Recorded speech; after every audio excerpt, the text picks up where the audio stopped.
So they finally did it. They finally reworked this damn tower. It's about damn time. The last time they really changed this tower, as in they changed most of its stats, abilities, all that junk, was the 13th of October. In 2019, 5 years ago, they haven't touched this tower in 5 years. And in those 5 years, I prayed that they would change it, but they didn't. But after all that waiting, we finally got a rework for this tower. And after testing it out, I can say, this tower is amazing. It's so good. This rework is basically a giant buff and a giant comeback for this tower. But enough glazing, let me get into the review.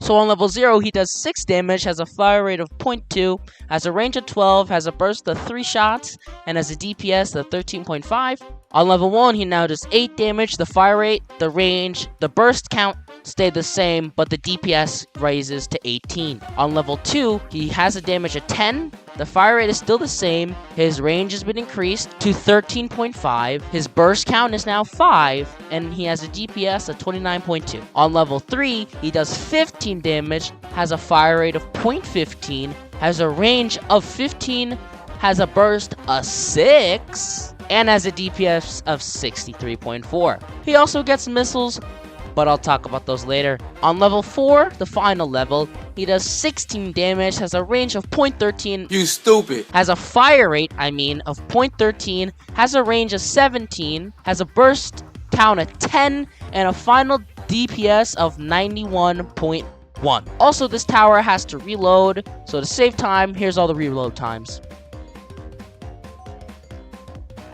Now, onto the missiles. When this tower was first released, its biggest feature was its missiles, and before the Mega Update nerf, they were pretty good, but afterwards, they were terrible. But now, they're on crack, because how come 4 missiles from 1 Commando can do this? This is fucking insane. Most splash damage towers struggle with small groups of enemies, and then the rework Commander comes along and does that. I'm still shocked at the fact that those 4 missiles can do so much damage, and all 8 of them can be absolutely devastating.